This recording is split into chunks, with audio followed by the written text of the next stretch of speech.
All right, so today we're diving deep into Canada's startup visa program. You might know it as the SUV program. Yeah, exactly. It's all about attracting entrepreneurs. Bringing them to Canada Yeah, to set up shop right here. to boost Canada's economy with all this global innovation. Yeah, exactly. And we've got a fantastic resource for today's deep dive. Oh, yeah. A 2023 government report. Oh, a government report. It's full of all the data and insights on this I program. love data. So Lay it on me. one of the things that really stood out to me Yeah. was just how competitive this global landscape is Oh, yeah. for attracting these entrepreneurs. It's fierce out there. Like a global talent show. Totally. Canada's got to make sure their act stands out. It's a tight race. So how does this SUV program work? So think of it like this. Okay, You're an entrepreneur, got a groundbreaking idea. and you've got multiple countries like waving contracts in your face, Oh, wow. promising you the world. That's got to be a good feeling. To get into the program, entrepreneurs need to get something called a commitment certificate. It's kind of like a golden ticket. Okay, so a golden ticket, but Yeah, but instead of Willy Wonka's chocolate factory, right. it's a chance to build your company in Canada. And you get this from You have to get this from a specific group in Canada. Okay. It could be a venture capital fund, Okay. an angel investor group, Mm-hmm. or a business incubator So these are organizations. that are already super involved in supporting startups. So you're kind of getting the seal of approval Definitely a seal of approval. from people who know their stuff. The people in the know. Yeah. And what's really interesting Yeah. is the amount of investment needed to get that commitment certificate. Oh, okay. It changes depending on who you're working with. Gotcha. So for venture capital funds, Yeah. it's at least $200,000. Wow. And then for angel investor groups, Uh-huh. it's a minimum of $75,000. Okay, so what about business incubators then? Business incubators are fascinating Yeah. because they don't have a minimum investment amount. Really? Instead, to get that commitment certificate, Yeah. the incubator has to accept the entrepreneur into their program. Oh, wow. So it's less about the money. It's more about the mentorship and the support. They see the potential. Yeah, they're saying, we believe in your idea. Enough to give you a spot in this competitive program. Exactly. So who are these people coming to Canada? That's a great question. Yeah. The report paints an interesting picture Lay it on me. of your typical applicant. Hi. Imagine someone in their 30s or 40s, Okay. highly educated, Mm. with a university degree. Okay. Over 80% of them do. Wow. And they're often bringing their families along. So it's a big life decision. Huge decision. Yeah, not just a business move. Exactly. And it's not just people from a few countries. Okay. Canada's attracting people from all over the world. Yeah. Most applicants are coming from India, Okay. China. Vietnam Interesting. and Iran. Wow, a real global talent pool. A real mix. Now I feel like there's a stereotype out there Mm-hmm. that all startup founders are these tech geniuses, You got it. coding away in their basement. Yeah. Is that really the case with the SUV program? It's a good question, and the data actually challenges that assumption. Oh, really? There are a lot of tech-focused entrepreneurs, Mm-hmm. but there are also many others building businesses in all sorts of sectors, Really? like finance, Okay. real estate, Interesting. professional services. So it's a lot more diverse Way more diverse. than we think. Yeah, a lot of people probably assume it's just tech. Yeah. I wonder what non-tech businesses could thrive in Canada That's a great question. with a little bit of that innovative spark. Think about where Canada already excels Mm-hmm. or where there are needs that aren't being met. That's a good point. Maybe there's a chance for a healthcare startup Yeah. to improve services in rural areas. Or a sustainable agriculture business Interesting. that revolutionizes food production. So many possibilities. So many? It's exciting, It is. and it's something for all of us to think about. Definitely. What kind of innovation do we want to see Yeah, what do we want more of? in Canada? Now, attracting all these entrepreneurs is fantastic, Yeah. but the big question Mhm. is the program actually working? Yeah, it's delivering. The report gives us some clues, Okay. but it's a mixed bag. Okay, so what's working well? So the good news is Okay. the program is attracting a lot of interest. That's great. Applications are pouring in. Okay. It seems like Canada is a pretty desirable destination for entrepreneurs. That's a good sign. It is a good sign. But you said mixed bag. Yeah. So where are the hiccups? One of the biggest issues is processing times. Oh. And when I say lengthy, I mean lengthy. How lengthy are we talking? We're talking an average of 35 months from application to decision. That's almost 3 years. It's a long time. I can only imagine how frustrating that is. It's got to be tough. For these entrepreneurs who are so eager to get started. They want to hit the ground running. Yeah, in the fast-paced world of startups. That's an eternity. Yeah, 3 years is a lifetime. More than enough time to make people reconsider Yeah. and take their talents elsewhere. To a country with a faster process. It's a risk Canada is taking. So that's a major red flag. A big one. Are there any other issues? Yeah, there are a few others. Okay. One is the lack of a clear definition of innovation. Right. Innovation can mean so many things. So many different things Yeah, to different people. It's kind of a subjective term. Right. So without a clear definition, Yeah. it's hard to assess applications fairly and consistently, And it raises concerns about maybe less innovative businesses slipping through. or even questionable businesses. That's a great point. So yeah, the program needs a clear definition of what it considers innovative. Yeah, it's got to be more concrete. Definitely. Any other areas where the report suggests some fine-tuning? Well, another problem is with the peer review process, Right. which should provide expert evaluation. Makes sense. But the report found that it lacks transparency and clarity, and that just adds to the delays And the frustration, I bet. and frustration big time. Yeah. And it gets a little more complicated. Oh, how so? The report found a higher proportion of potentially problematic applications are coming from incubator-backed ventures. Wait, I thought incubators were supposed to be the good guys. Right. Carefully selecting promising startups. Yeah, you'd think so. So are all incubators applying the same standards? It's a good question. That's what the report's asking. Yeah, and what's being done to make sure they're actually upholding the program's integrity? Yeah, these are some really important questions. Big question. What happens if an incubator is not meeting the mark? That's where things get tricky. Okay. Canada can revoke a designated entity's status, Okay. but it's rarely used. Even when concerns are raised.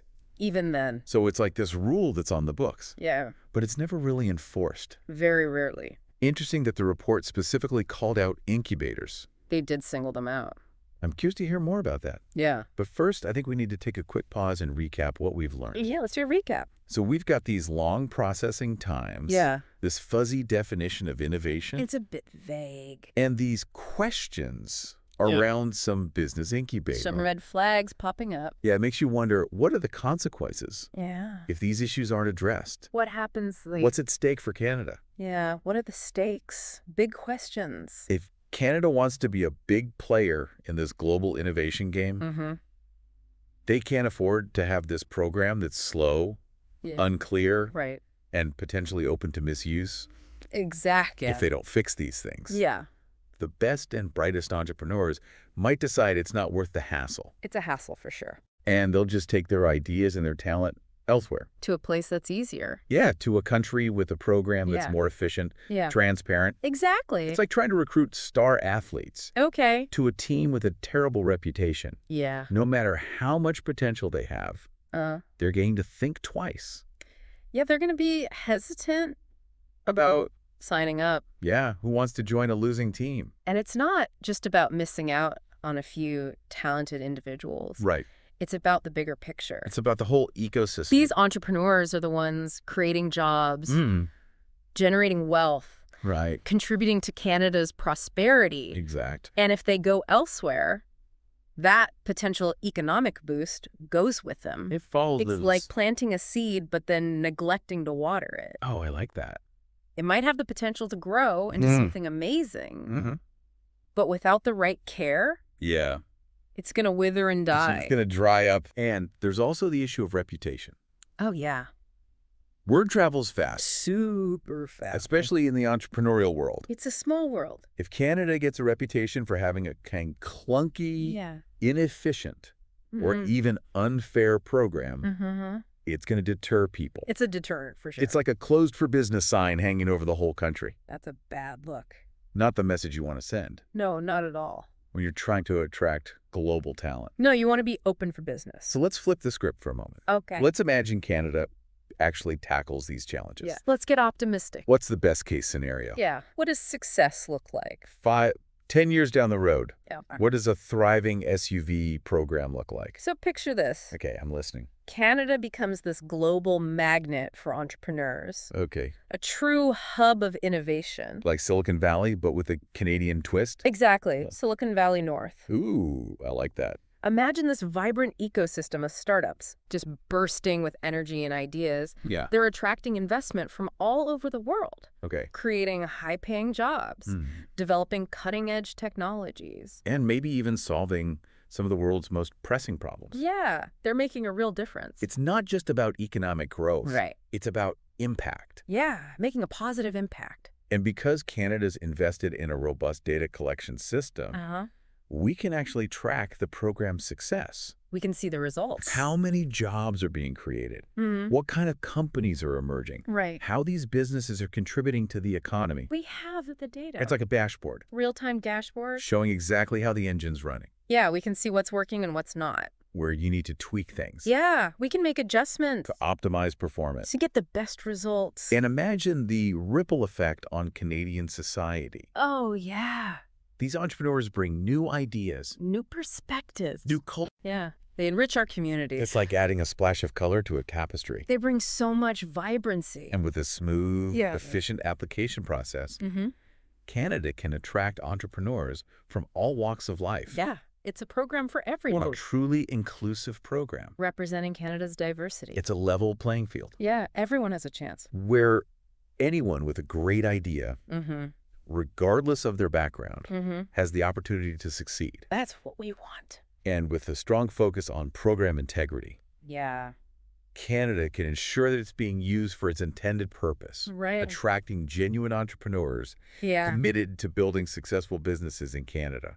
The real deal. We got to make sure the program isn't exploited. No, we gotta protect it. So in this best case scenario, the SUV program becomes a shining example Yeah. of how to attract global talent, Mm-hmm. drive innovation, Right. and build a more prosperous and inclusive society. It's a win-win. Okay, that's a vision I can definitely get behind. I love it. But let's get back to reality for a moment. Okay, back to the real world. We talked earlier about the temporary work permit Mm-hmm. that a lot of entrepreneurs rely on Yeah. while they're waiting for their permanent residency. Yeah. It's like a crucial piece of the puzzle. It is. But with those crazy long processing times, Yeah. it's becoming more of a bottleneck than a lifeline. It's holding people back. What are some potential solutions to address this? Well, one option is to extend the work permit. Okay. Instead of just 1 year, Mm-hmm. maybe 2 or even 3 years. Okay, so that would give entrepreneurs more breathing room Yeah, more time to get their businesses going, to generate revenue. to prove their concept Yeah, and contribute to the economy while they're waiting. while they're waiting for their permanent status. Yeah, it takes the pressure off. Another option could be a two-stage work permit system. Oh, interesting. A 2-stage system. Yeah, like a trial period. Yep. The first stage could be a shorter-term permit, Yeah. maybe 1 year, Mm-hmm. focused on finalizing and validating the business plan, Okay, so proving the idea is viable. like a proof of concept phase. Exactly, a proof of concept. And then if the business is showing promise, Yeah, if it's hitting certain milestones. then they could apply for a longer-term permit All right. to focus on growth Fine. expansion. I like a 2-stage system. It provides a clear pathway Yeah, it's a roadmap. while also ensuring that the program is supporting businesses with real potential. Yeah, businesses that are actually going to make a difference. Are there any other potential solutions we should be thinking about? Well, maybe instead of just tweaking the work permit, Yeah. we should address the root problem. Okay, the root problem being, The permanent residency processing system itself. okay, so how do we fix that? Imagine a system where SUV applicants have a dedicated team Okay, within IRCC. so Immigration, Refugees, and Citizenship Canada. Yeah, they're focused solely on processing these applications. So a fast-track lane for innovation. I love it, a fast-track lane. But how do we ensure that speed doesn't come at the expense of thoroughness? That's a good point. We don't want to compromise the integrity. We still need to be rigorous. Yeah, we need clear guidelines Okay, and performance metrics. so you can measure how they're doing. Exactly, we can track their progress. We need that balance Yeah, of efficiency but not rushing, right. thoroughness but not bogged down in bureaucracy. The sweet spot. Yeah, that's a good way to put it. And don't underestimate the power of technology in all this. Oh yeah, technology can be a game changer. It can streamline everything. Yeah, we can automate a lot of the application process. Reduce the need for manual processing. Free up human resources. Exactly, free up those. Focus on the more complex stuff. Yeah, the stuff that requires human judgment. Work smarter, not harder. That's the key. And IRCC can work closely with the designated entities, venture capital funds, Yeah. angel investors, incubators, to make sure all the documentation is submitted properly. And promptly. Promptly and accurately. Yeah. We need that seamless flow of information. So everyone's on the same page. Exactly. And let's not forget the human element. Oh, that's so important. Clear communication throughout the process can really reduce anxiety. And uncertainty. Yeah. It's all about treating applicants with respect. Yeah. And recognizing the value they bring to Canada. They're making a big decision. Yeah, we want them to feel valued. Definitely. So we need to make this process as smooth and transparent as possible. It's got to be clear and easy to understand. All right, now shifting gears a bit. Okay. The report also raised concerns about potential misuse of the program, particularly by some business incubators. Yeah. What steps can be taken to strengthen program integrity? Yeah, that's a key question. Yeah, how do we make sure it's not being exploited? Well, one step is to enhance the vetting process for those designated entities. Okay, so for those venture capital funds, Yeah. angel investor groups, business incubators, Especially business incubators. we got to make sure they're doing their job properly. They're the gatekeepers. They're the ones deciding who gets in. Exactly. So we need to be rigorous in selecting them. Yeah, we can't just accept any incubator that applies. So what does a rigorous selection process look like? It involves setting clear criteria Okay. and conducting thorough due diligence. So really digging into their background, Exactly. making sure they have a proven track record. Yeah, they need to show they can actually support successful startups. They need to be committed to fostering innovation. Yeah, it's got to be more than just words. Actions speak louder than words. And it doesn't stop there. Okay, so what else needs to happen? We need ongoing monitoring. Like these designated entities. Exactly. So IRCC needs to be tracking their performance, Yeah. looking for any red flags, being prepared to take action if problems come up. We need to be proactive. It's like having a watchdog, Yeah. constantly on alert, Looking for trouble. sniffing out any signs of trouble. Exactly. And if issues are identified, Yeah. IRCC needs to act swiftly and decisively, They need the authority to act. including the ability to de-designate entities. Yeah, if they're not meeting the requirements. They got to have teeth to back up the bark. It's got to be more than just a warning. But how do we ensure this monitoring is effective? That's a good point. We don't want to just create more red tape. Yeah, we don't want more bureaucracy. So how do we do it effectively? Data analysis is key. Okay, data can tell us a lot. It can reveal patterns Yeah. and trends. We can identify areas of potential misuse. Exactly. It's like data is a detective tool. It can uncover suspicious activity. We can spot anomalies, Yeah, things that don't look right. things that don't quite add up. Yeah, those red flags. And it's not just IRCC doing all the work. Right. They can work with the designated entities. Yeah, collaborate with them. Share information, Best practices. help them strengthen their internal controls, so they can prevent misuse from happening in the first place. Proactive approach. It's about creating a culture of compliance, Yeah. working together to protect the program's integrity. We're all in this together. And finally, clear information for applicants is essential. Oh, yeah. Transparency is key. Yeah. We got to outline those program requirements. So everyone knows what's expected, Exactly. so we deter anyone who might be tempted to exploit the system. Yeah. Lay down the law. Set clear boundaries. No gray areas. Everyone understands the rules of the game. Exactly. Now let's talk about data. Okay. Data time. The report highlighted some big gaps Yeah. in data collection Uh-huh. regarding the program's economic impact. Right. Why is this a problem? Data is essential. Yeah, why do we need it? It's like trying to sail a ship without a compass or a map. You're lost at sea. You're going to get We lost. need that data to understand how the program's doing, Yeah. to make informed decisions. To steer the ship in the right direction. So how do we get from data gaps to a robust data ecosystem? Collaboration is key. Okay. Our IRCC needs to partner with Statistics Canada Okay. and other relevant departments. So we can get a complete picture Yeah. A holistic view of the program's impact. on the economy. How many jobs are being created, how much revenue is being generated, Right. how much investment is coming in, Yeah, all the key metrics. and how these businesses are contributing to GDP growth. We need to measure the impact. And it's not just about collecting data. Right. It's about making sense of it. We need to analyze it. We need to extract insights. Yeah, we got to turn data into action. So IRCC needs to invest in data analytics. Definitely. We need data detectives. Data detectives. I love it. Sift through the evidence. Yeah. Tell us what it all means. Connect the dots. And once we have that data, yeah, we need to be transparent with it. completely. Make it accessible. Yeah, everyone should have access To this information. Let the numbers speak for themselves. That's exactly. Show the world that the program is working. Transparency builds trust. It shows accountability. Yeah. And it attracts more talent. Now let's shift our focus Okay. to the human side of this story. Yeah, the people behind the numbers. What are some of the challenges and opportunities associated with integrating these entrepreneurs and their families into Canadian society? It's easy to get caught up in the economics, right. But we can't forget that we're talking about real people. People who are making a huge life change. Uprooting their lives. Leaving everything behind. Starting fresh in a new country. It takes courage. And while Canada is known for being welcoming and inclusive, there are still challenges. There are always challenges. So what are some of the challenges? Well, housing is a big one. Especially in those big cities. Yeah, Toronto and Vancouver. The housing market can be tough. It's expensive. And competitive. And then there's the challenge of building social connections. Yeah, making friends in a new place. Finding your tribe. It's like trying to find your footing on unfamiliar ground. Exactly. And for families with kids. Yeah.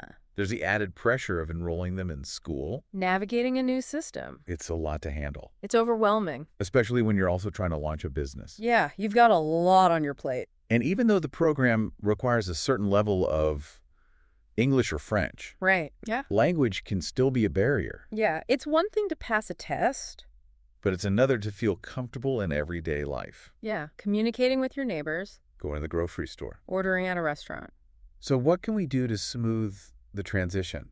Well, there are lots of great organizations and programs in Canada that support newcomers. Yeah. They offer language training, job search assistance, social activities. So if people can connect and build community. It's a safety net. Yeah, a support system. And those designated entities. Yeah. The venture capital funds, angel investors. Yeah. And incubators. They can play a role too. Yeah, they can connect entrepreneurs with mentors. Okay. Introduce them to business networks. Yeah. Help them navigate the Canadian business landscape. It's like having a guide. Yeah, a local guide. Yeah, to help you through the maze. To show you the ropes. And Canadian businesses themselves can foster a welcoming environment. Yeah. A culture of inclusion. Where everyone feels valued and supported. We all have a part to play. It's about making sure everyone feels like they belong. Exactly. So by addressing the challenges and embracing the opportunities, we can help these entrepreneurs and their families thrive. Not just economically. But also socially. Yeah, we want them to feel at home. To build a life here. To be part of the community. The SUV program is just one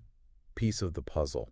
Right. When it comes to Canada's immigration strategy. It's part of a bigger picture. So how does it fit into the bigger picture? Yeah. Well, it's part of Canada's effort to attract global talent and drive economic growth. It works alongside other programs. Yeah, like Express Entry. And the Provincial Nominee Program. Exactly. So it's like a toolbox. A toolbox full of tools. With different tools for different purposes. Yeah, the right tool for the right job. And there's potential for synergy between these programs. Yeah, they can complement each other. So for example, an entrepreneur who comes to Canada through Express Entry could later transition to the SUV program. If they have a great business idea. So it's about creating pathways. Yeah, pathways for growth. For upward mobility within the immigration system. Exactly. These programs can work together to attract and retain global talent. It's a team effort. It's like a symphony of immigration programs. I love that. A symphony. Each playing its part to create a beautiful and vibrant Canada. A harmonious blend. And we can't forget about collaboration with other government initiatives. Yeah, those focused on innovation. Research and development. Entrepreneurship. Breaking down those silos. Yeah, working together. To create a more integrated approach. Yeah, a holistic approach. A supporting innovation. We need to be aligned. So it's about creating this fertile ground where these entrepreneurs can flourish. A place where they can grow. A place where they can thrive. Exactly. It's a virtuous cycle. Yeah. Where innovation breeds more innovation. It's a positive feedback loop. So we've covered a lot of ground today. We've been on a journey. What's the most important thing you want listeners to take away? The key takeaway for me is that Canada's startup visa program has incredible potential. It does. It could be a game changer for the economy and for society as a whole. Yeah. It could have a huge impact. But to realize that potential, we need to be willing to improve, to innovate, to adapt to a changing world. So we got to think big, act boldly, embrace the power of entrepreneurship. To build a brighter future for Canada. That's the goal. I love that. It's an exciting time to be an entrepreneur in Canada. Now, before we sign off, one last question for our listeners. Hit me with it. If you were tasked with designing an entrepreneur visa program from scratch, a blank slate, what would your top priorities be? That's a great question. What elements would you include to make it a success? It's a challenge. Think about it. Yeah. Let us know your thoughts. On social media. Until next time. Yeah. Keep exploring. Keep learning. And keep diving deep. A challenge, for sure. It's like you're handed this blank canvas. Yeah.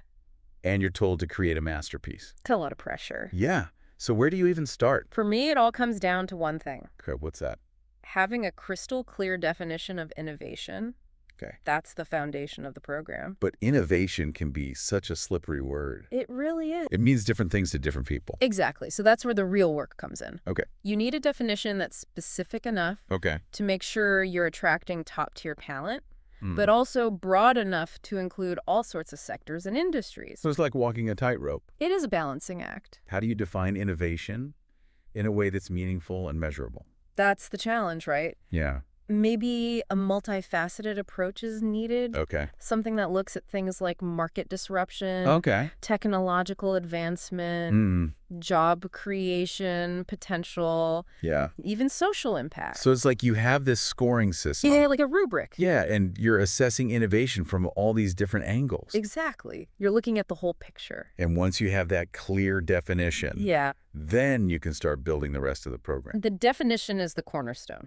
What would some of your other top priorities be?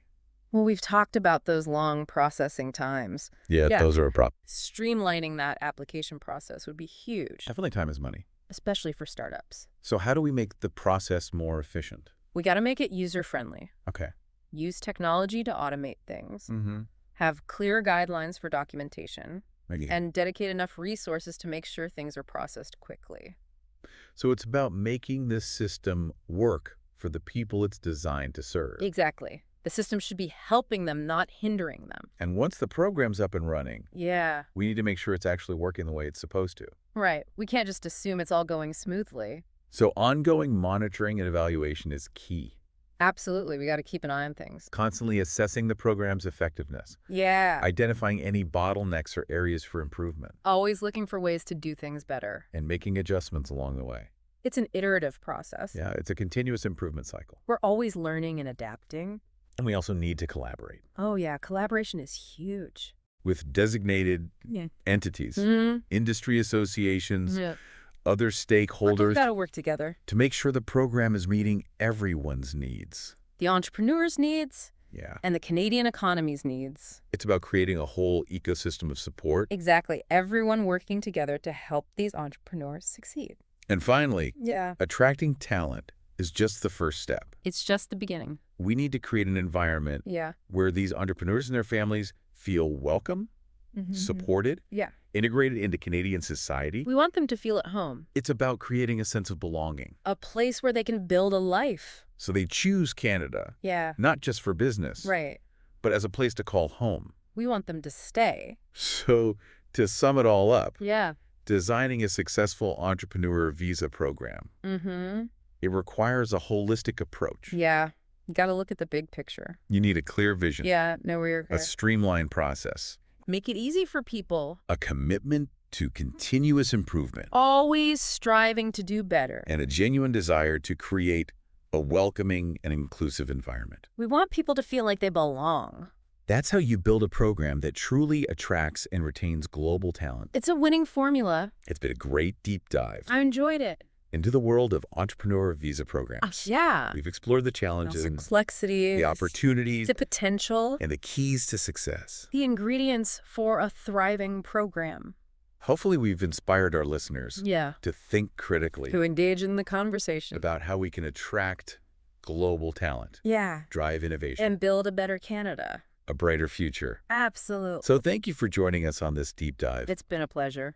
And remember, the world of entrepreneurship is constantly evolving. It's always changing. So stay curious. Keep learning. Stay engaged. And keep diving deep. Explore the world. Until next time.